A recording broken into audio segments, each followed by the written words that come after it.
counselors, coaches, executive functioning ADHD coach. Okay, awesome. Well, welcome. So just a little icebreaker. So when you guys came in, I handed you guys different color Post-it notes. So you can participate if you'd like. If not, totally fine. So everyone that has the pink Post-it notes, here's the question for you.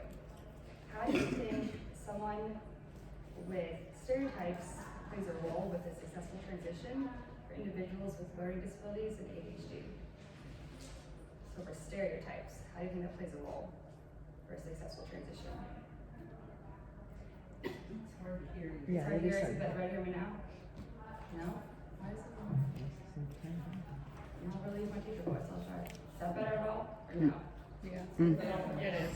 I might just be hovering over it like this.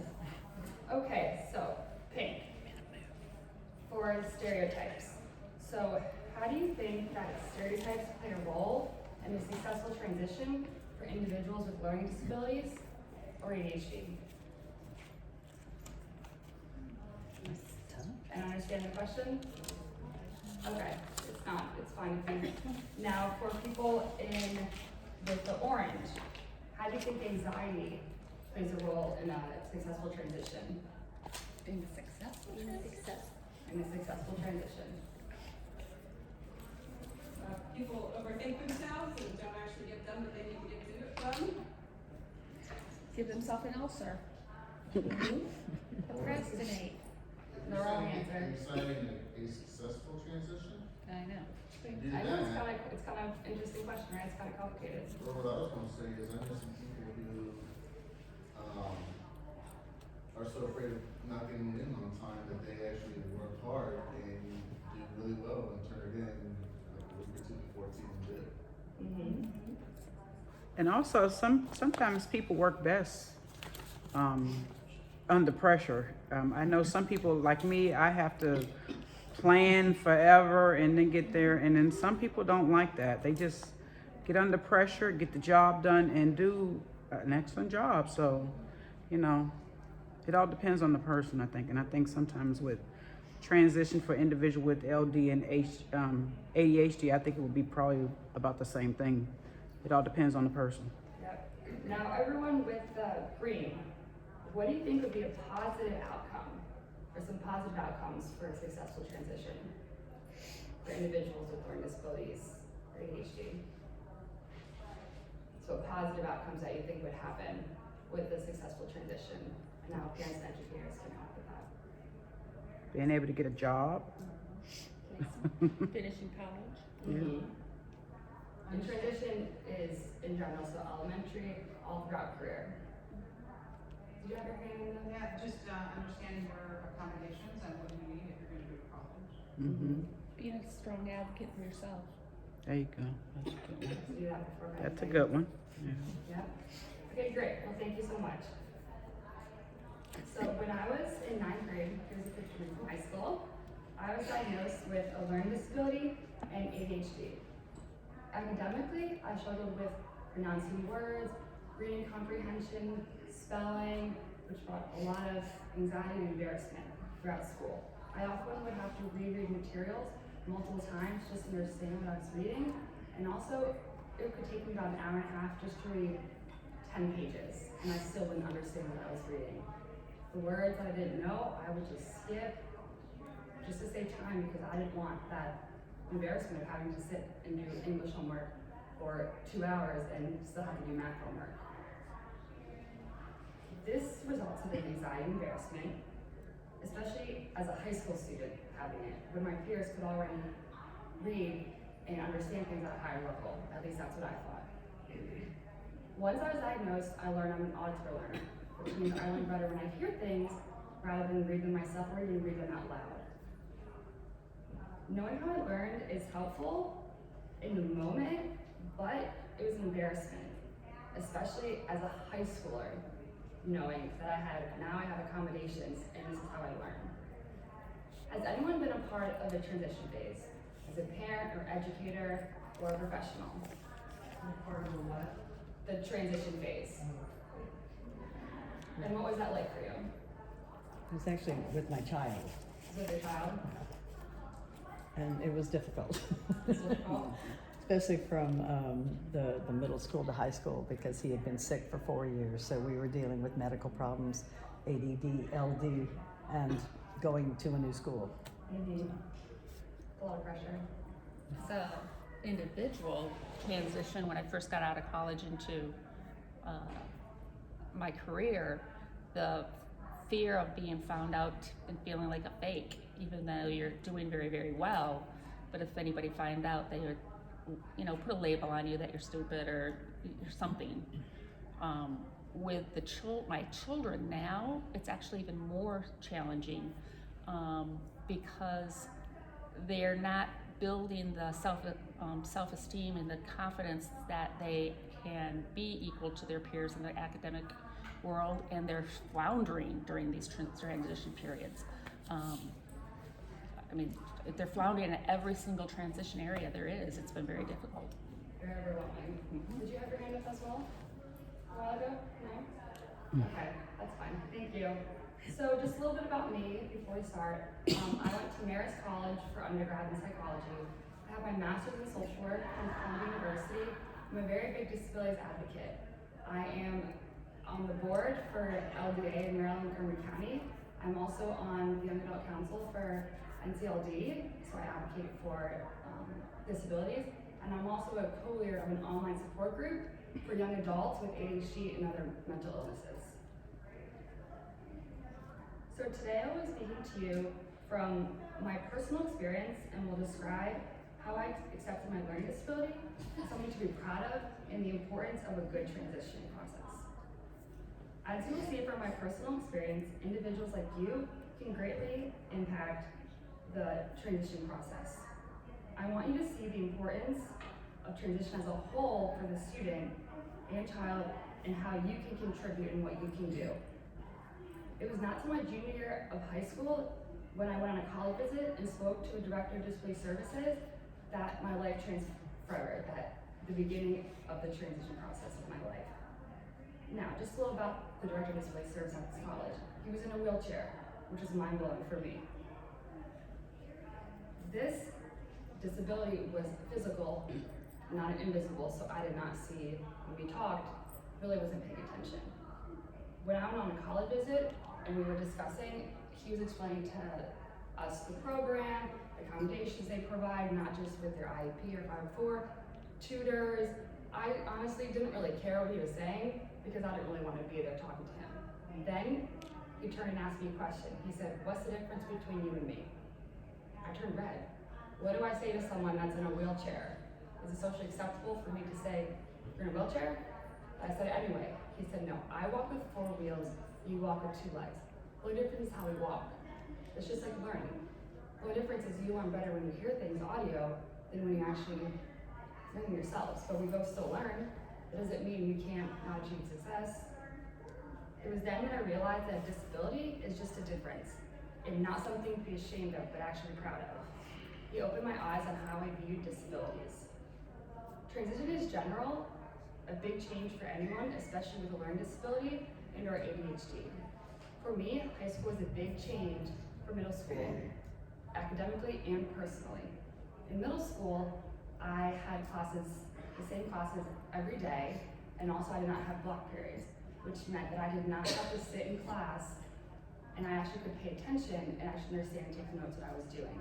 Also, since I had class every day, I did not have to review my notes and homework to understand what we were talking about the next day.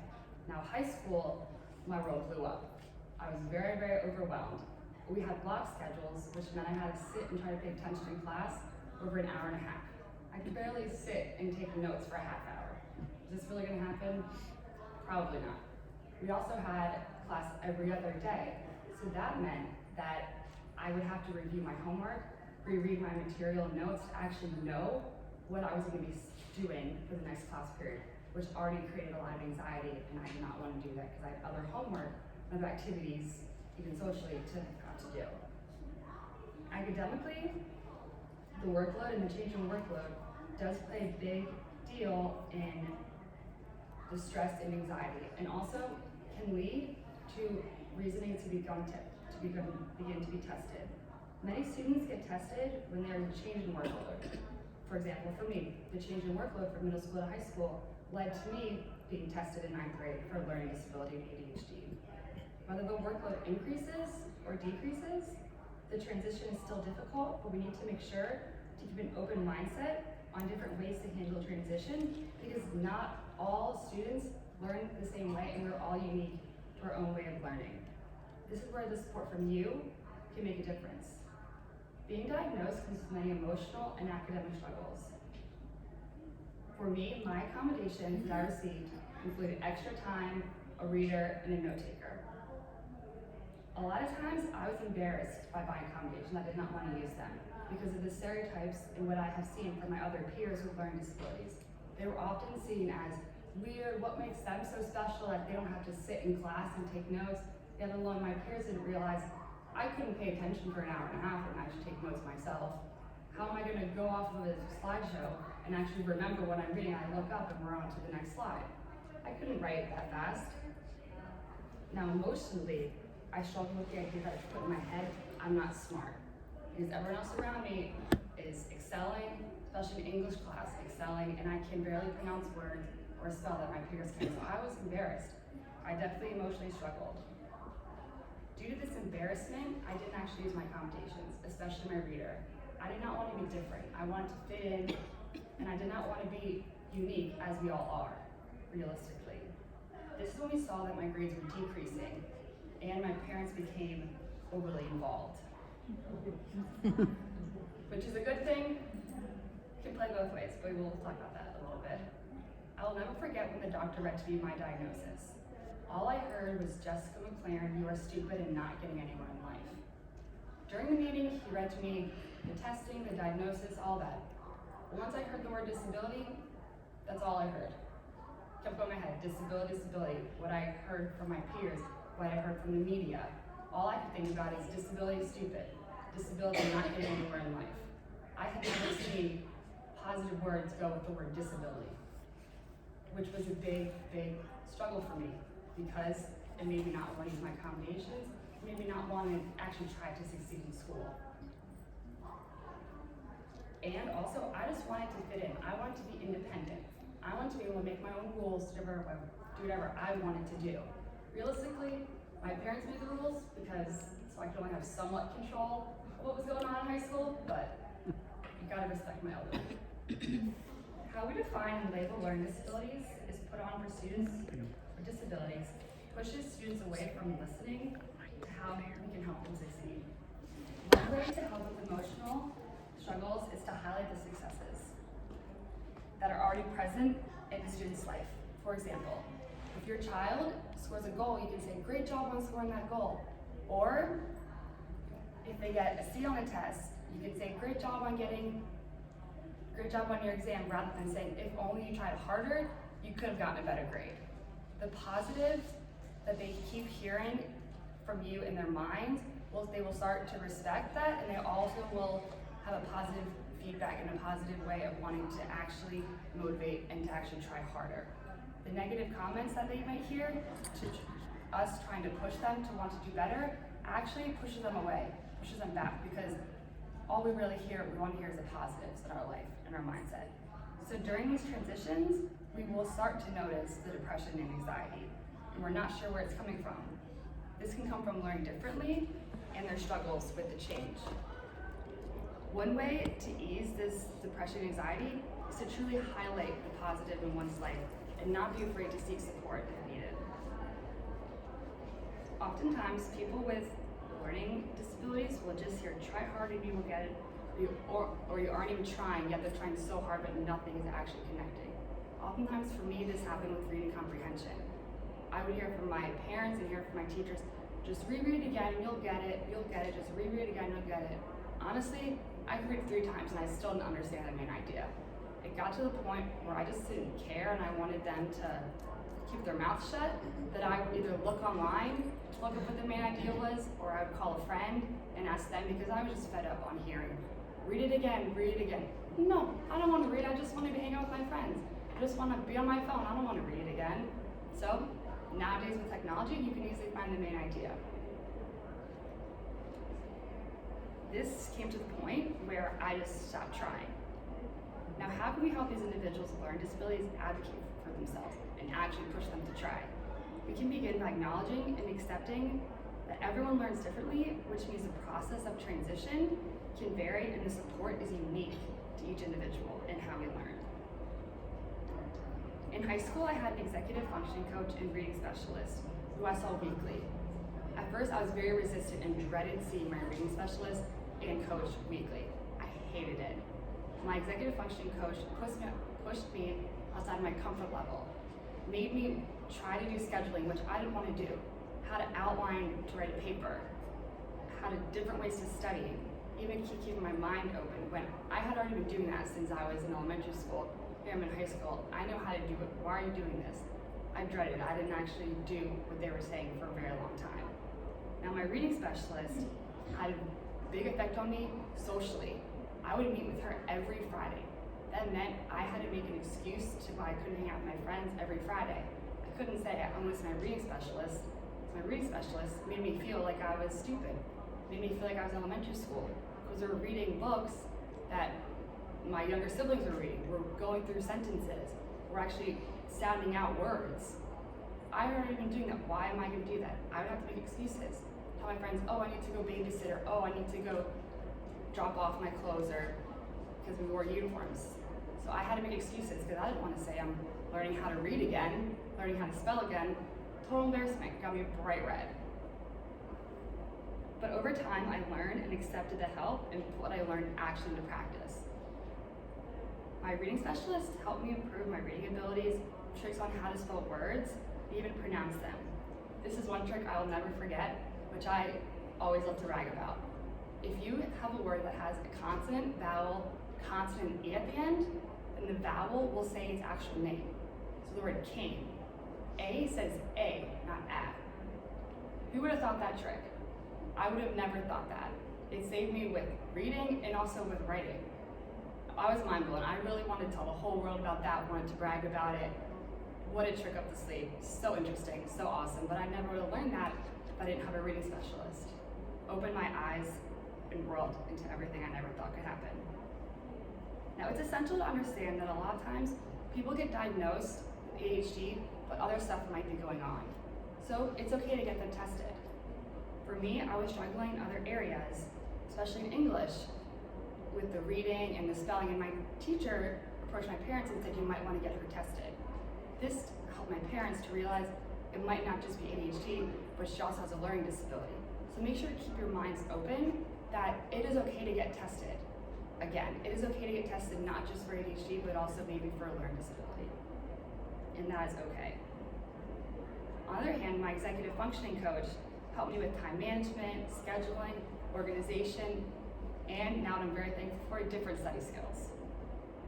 This really reduced a lot of my anxiety, especially on how to get work done and especially with projects.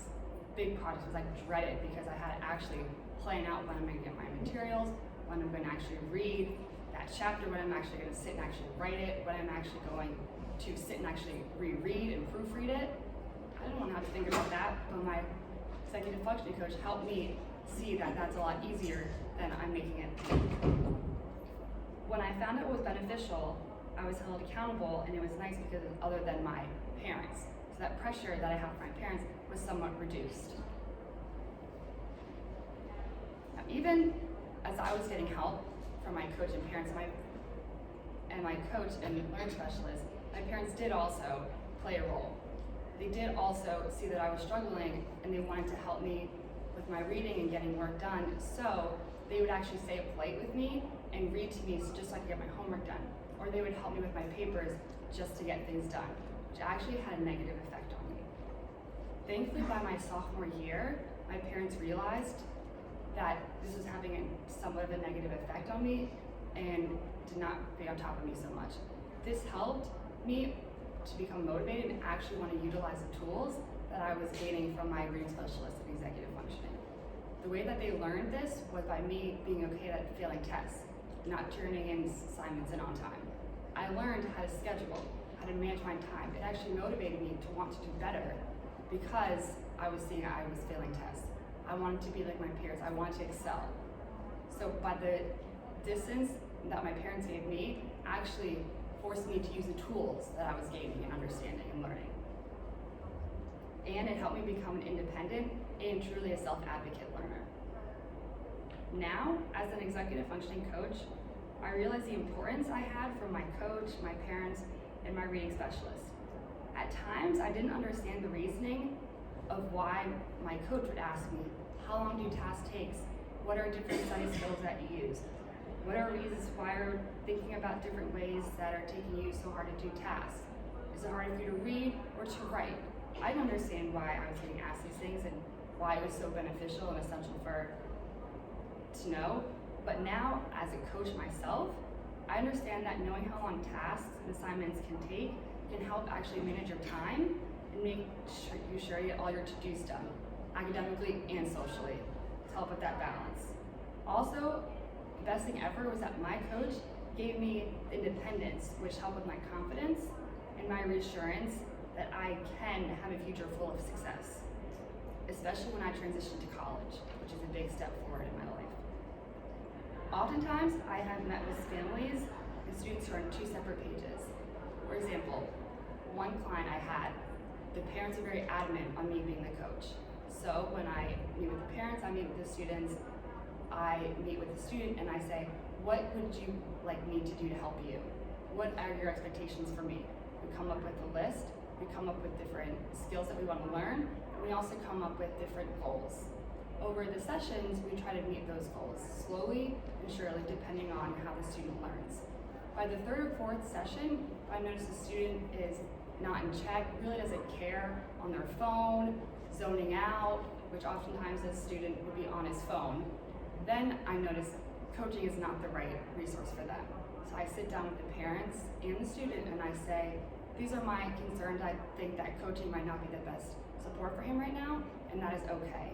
It is okay that coaching or different supports out there are not the right fit. You need to give the child the space that they need. There are different other supports out there, like your school, counselors, and tutors, that can be more beneficial for that child at the time than an executive functioning coach, which often I like to explain to the parents and often put them in touch with other tutors, which can be very beneficial. So the main thing to take away is if the child is not ready, give them that space, let them grow. The knowledge I gained from my executive functioning coach and reading specialist and the support from my parents helped me with my transition from high school to college. In college, I had a learning specialist whom I met with weekly.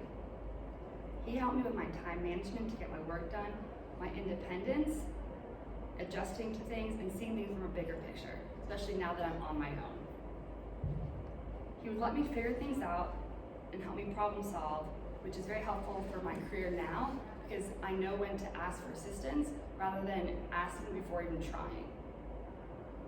I often would introduce myself to my professors and the schools I had accommodations, which overall helped me with the teacher-student relationship. My learning specialist helped me explore different ways to approach my professors, since everyone is different. Everyone understands and defines disability and accommodations differently. I learned that since that is the case, it is better to have a student-teacher relationship and meet them in person so that you're able to self-advocate and the professor is able to see you as a human and understand you personally. It also helps you become a better self-advocate for yourself and that the professors see you're interested and want to do well in your class. You're interested in what they have to say and you can tell from them that they're interested and happy that you are seeking help from them. The importance of relationship help builds the comfort level of talking about difficult situations, like asking for more assistance or exploring different ways that help you learn best independently. For example, in college for my normal psych class, I had a professor. He noticed I was failing all of my exams. After class, he asked me, would you like to take the exam again? I thought he was gonna be like my reader and read to me every question, all of the answers, but I said, okay. He asked me 2 questions. He said, can you please describe to me this disorder and how does it affect people? The exam took 15 minutes. 10 minutes were us just talking about life. Who would have thought? If I didn't advocate for myself, if I didn't build that relationship, that maybe never would have happened. He also said that for the final, I could choose to write a paper on anything I wanted or take the exam. I obviously chose to write the paper because that was better papers than actually reading and trying to do multiple choice. So clearly, we honestly know what I did. But that relationship I built and that trust that he had in me and that I had in him really built that connection and really showed me the importance of what self-advocating can do and what I like to tell my students, that this is how self-advocating and learning independently can be. This is building the relationship, that they can see in your eyes how much you want to try and how much you're willing to put yourself out there. And they are very open to seeing that and very open to listening to different ways and collectively finding out different ways to best help you learn. As a parent, it is essential to understand your child's diagnosis so you do not hide it from them. You can help them see it's a blessing. You can help them to educate them about their diagnosis and encourage them to be a self-advocate. Be honest with yourself and your child or student because they will help them grow and be able to be a confident self-advocate, be able to be an independent learner. A colleague of mine met with a family whose son was autistic. The family said, do not disclose or say anything about his autism because he doesn't know. My colleague said, he does know something. He noticed that something is wrong, and by holding it back, you're actually hurting him. He notices that he's not connecting with his peers, and that he learns differently. So my colleague said, I'm not gonna disclose it, but I encourage you to disclose it, and it's actually hurting him, not benefiting him. This opened the eyes of the parents a lot just to see the perspective, just understand that not disclosing is more harming than actually disclosing and understanding together as a family what it means, because it can be a very difficult discussion, especially if it's an awkward topic to not know about and learn about. As parents and educators, it can be difficult to see disability as truly a positive aspect or just a struggle that can be overcome. Support from parents and educators can help the child to not feel alone and realize that a disability is simply a difference, not actually a disability which is not able to be overcome. The acceptance of your child's diagnosis helps create an environment for the child to keep looking forward and see success in their future. Being around other individuals with learning disabilities helps them build a connection, helps them build a cohort that is actually benefiting them. In college, I was part of the program Eye to Eye. I was a mentor for individuals with learning disabilities. We would go into local middle schools. We were assigned a student to work with. We would do art with them and build a relationship with them. We got to know them, they got to know us. It was eye-opening for them to see, wow, I have a college student working with me that has a learning disability, ADHD. I can do it too. I can go to college. I can go get my master's from Columbia. I can do it too. Just because I learned a little differently, just because I need a little help, doesn't mean I can't do it. Doesn't mean it's stopping me. This would have been mind-blowing for me if I was in high school and I had a mentor like that. So building that cohort and knowing other people, especially older people that are successful, that have learning disabilities, can be mind-opening, can be mind-blowing. It really shows that success is happening. By educating the students and the kids that here are some people that are successful, that have learning disabilities, that have ADHD, and it did not hold them back from success. It did not hold them back from pursuing their dreams, their goals. Yes, we stumble a little bit, but that doesn't mean that we can't overcome it. Our disabilities are just differences that should not hold us back because we're all unique, and some people need more support than others, but that does not mean that they're unable to achieve success. Yes, in high school, I needed a lot of support from my coach and reading specialist, which at the time embarrassed me, but it did not hold me back. It pushed me and motivated me to want to do better. Just take a step back and open your minds to understand disabilities and the impact you can have on individuals with disabilities. In graduate school, I called the Director of Disability Services the man in the wheelchair who changed my life forever, just by his positive comments and how he viewed disabilities in general. He changed my life on how I view disabilities and how I viewed others in general with disabilities, physically and invisible disabilities. I believe it is important that if someone changed your life for the better, then they should know. They should know about how much support they created for you and how much of a difference they changed in your life. I did not begin to fully understand the value of learning disabilities till I met the man in the wheelchair. He helped me realize that being disabled is actually something to be proud of, which helped me realize and help me with the transition from college to my career and throughout adulthood right now. The support from my family, reading specialist teachers, and college learning specialists helped push me through my emotional and academic struggles and see my disability as a strength that others do not have. I often tell peers that I know that have learning disabilities or ADHD, and also my clients or students, that be proud. Yes, we sat through hours and hours of testing, and yes, we had to listen to a doctor tell us our diagnosis, our accommodations. Half of it, we couldn't even understand what they were saying, the words that were saying, but we know how we learn. You have documentation, over 5 pages of documentation that tells us how we learn. You may never know how you learn. You didn't have to sit through hours of testing and not understand what words said, but we know how we learn. You may never know. This helps you at adulthood, it helps you now. Just by reading a book, now you know, okay, I know that I'm not going to know the main idea of reading this chapter, so what best helps me read? What's the best way to help me read? Let me get an audiobook. Rather than sitting and just getting frustrated with the fact that I don't know what's going on, I don't know what that word is, I don't know what that sentence is, I'm going to hear an audio like that. You understand? I didn't have to sound out that word, I didn't have to do each letter. Nope, easy peasy for me, lemon squeezy. Over time, as an individual with a learning disability, the impacts of advocacy can help you gain the confidence and strength of someone you never thought you could be. For me, I never thought that I'd have the courage to talk about my disabilities, share my success, and actually brag about my disabilities. I like to say, I'm proud to say, to introduce myself, that, hi, I'm Jessica McLaren, I have a learning disability and ADHD, and how can I help you? How can I serve you? So it's something to be proud about. Brag about it. Why not? What's the worst that can happen? They look at you, they smile, they laugh. Okay, cool, nice to meet you. What's the next discussion? No problem with that. I keep a smile and I keep walking like I am in the world. We're all rocking it, right? Thank you. Any questions or?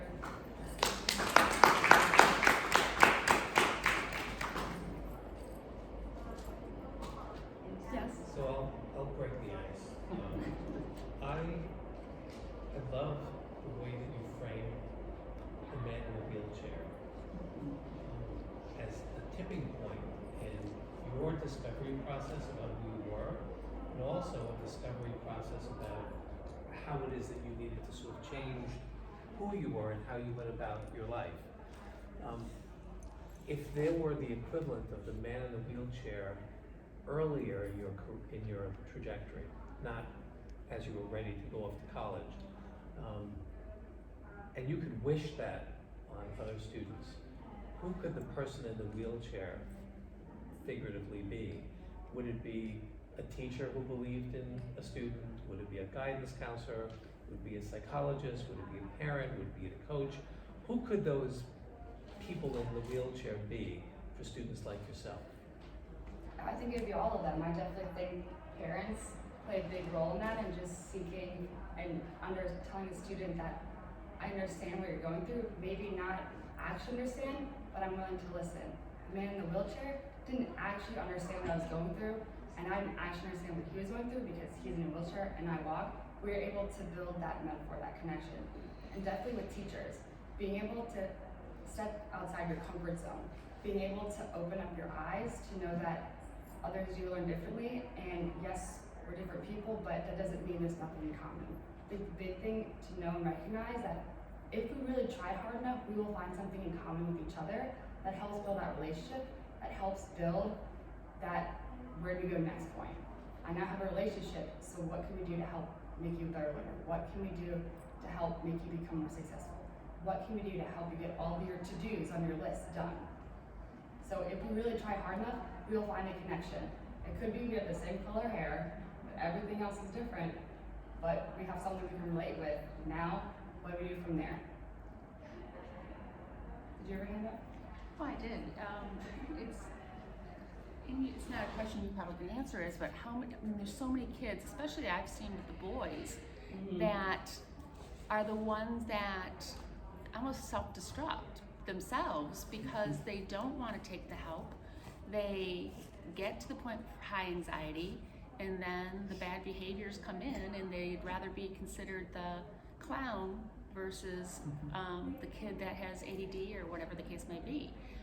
how do we get to these kids when they're sitting right in front of us and we're looking at them and they're self-destructing themselves when they have the ability, you know, that they could do great things. It's definitely a hard time with boys, especially with the ones hitting puberty and everything, because they want to be kind of blend in, and a lot of times they do become class clowns because they want to blend in. They want people to notice something else other than not being able to pronounce words or knowing how to read. So they act out so that the teacher focuses more on them acting out, and that's how the kids label them as.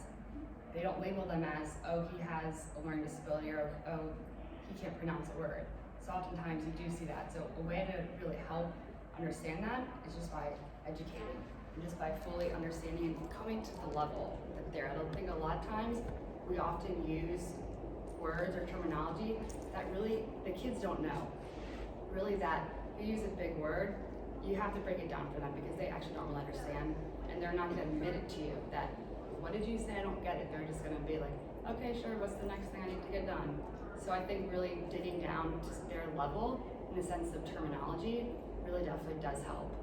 Because also by asking them, did you understand that, or is this a better way for me to say it? That also helps them to know, okay, now I feel comfortable with saying, I didn't get that. Can you tell me that? And by just starting even at home, it helps them move on to be in school. And also as a teacher, by doing that and seeking support and really showing them that you're interested in that, also does help them progress throughout and just accept that it's okay that I need to be broken down to their level, but you need to be able to really push a little bit and go outside your comfort zone.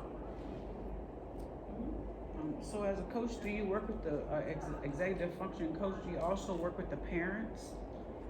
Because I think a lot of times, not only does the child need the support, we need to also support these parents. Because I think a lot of the kids come from some places where they're not getting even the support from the parents as well. Sometimes the teachers don't know how to deal with it, but the kids are not getting it at home either. I think it's the parents that also need the support because they don't know how to give the kids that positive feedback, or you're always doing terrible. They're getting a lot of negative at home as well. So I think a lot of that affects the kids as well. So oftentimes I do speak with the parents as well. A lot of times I will check in with the student and just see how's it going academically, and also just at home just to build that rapport. And then I do speak with the parents and ask them, how do you think it's going? Just kind of check in a little bit with, do you see any changes when the kid gets home? Do you see their schedule a little differently? So I do talk with the parents, and they have concerns. I help them on how to make it swing to a positive, and educate them on why we're working on this, because a lot of times families may say, I just want you here to bring the grades up. So I have to break it down to them. Well, first, learning how to schedule it, learning how to outline will bring up the grades, but a little bit of grade, a higher C than a lower C is success, is progressive. So just by helping the parents see that it will take time, that doesn't mean it's not going to get there. So oftentimes I do have to break it down for the parents to understand. And actually for one of my students, who's a middle schooler, I had to help the parents. They weren't sure how to communicate with the teacher to seek support. So I would help the parents figure out what questions to ask the teacher or the school. Oftentimes to help advocate for them, because the student was still a little younger and couldn't really advocate for herself. So being forceful, so saying, we need to make sure she gets a note taker in class. Yes, she can take notes, but we need to make sure she gets a note taker so she's actually paying attention. So being able to help the parent sit and think of questions and collaborate with them. A lot of times, the biggest thing is collaboration, and make sure that they understand that, a high C is better than a low C. That doesn't mean we're not gonna get there to an A. A lot of times parents think that my C is gonna get into an A, but it doesn't happen. It needs to progress over time and slowly, just pressing it down. So definitely speaking to the parents is definitely helpful. And you can even see over time just the glow in their eyes as something that they actually see. Wow, it's actually working, or wow, my kid's not coming home and wanting to destroy everything. They're actually somewhat relaxed, or when it's homework time, they're not screaming and yelling at me. They're actually going to bring out the work themselves. Just seeing that glow in their eyes and that smile is just always very reassuring for them and yourself as well, especially as teachers. Yes. I loved how you talked about your psychology professor and how he reframed your knowledge and your skills. What were some of your not so positive experiences with professors in undergraduate and graduate school? So for graduate school, I had a difficult time with actually really seeking getting my accommodations that I needed. Because I was a graduate student, they kind of assumed a little bit that you obviously you self-advocated for yourself, but they assumed that they didn't really need to play an active role in the sense of making sure that the accommodations actually did happen, in the sense that the professors actually followed through with them. So oftentimes I would have most difficulty with is getting a note taker for my classes. That was the most difficult thing, or having the professors provide me the notes. So in graduate school, that was the biggest difficulty I had. In undergrad, I had one professor, one of my psychology research classes, who just didn't understand accommodations. She honestly didn't understand like a disability. She didn't really believe that such thing existed. She respected the fact that I produced myself, that I, built rapport. I wanted to be a name, not just a number or face. So she did respect that part, but she didn't respect why I was coming to her office hours to ask her questions about homework or ask her to break it down. So the most difficult part was just being able to explain to the professors and have them respect the fact that I'm coming to seek help, I'm not coming to annoy you. So a difficult time I had with that is a lot of times, not a lot of times, but for a couple of professors, they just didn't believe that, oh, just look in your textbook, you'll find the answer. Well, if I did, I wouldn't come to you.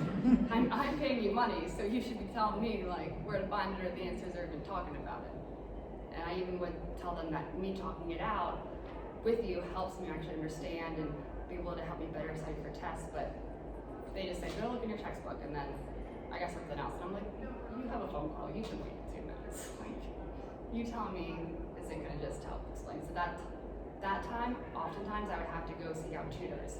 I would really have to go to my learning specialist and say, this professor isn't helping me out, so what can I do? That's when I would go, and he often would say, seek tutors, seek different supports. He one time suggested me to actually go seek out another professor and ask the same questions.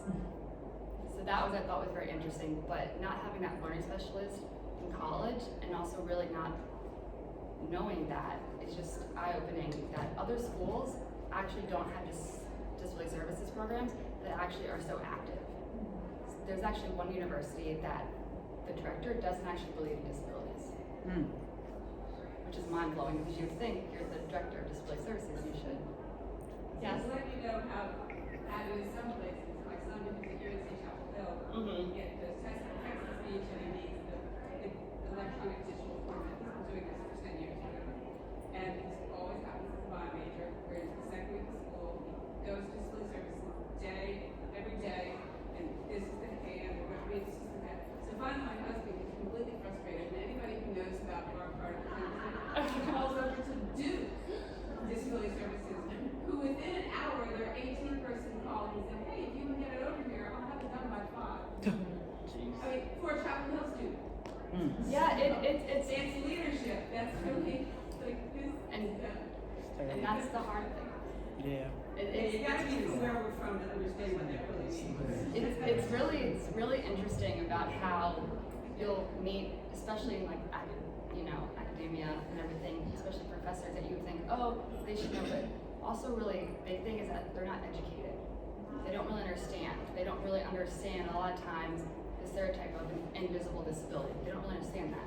When you look at me, you don't think I have a disability. I was on a panel a couple months ago, and it was for disabilities and also as someone that hires an employer. And there was a kid with autism, and me, and then an employer. So when I spoke, a dad actually came to me after and said, I didn't realize you had a disability.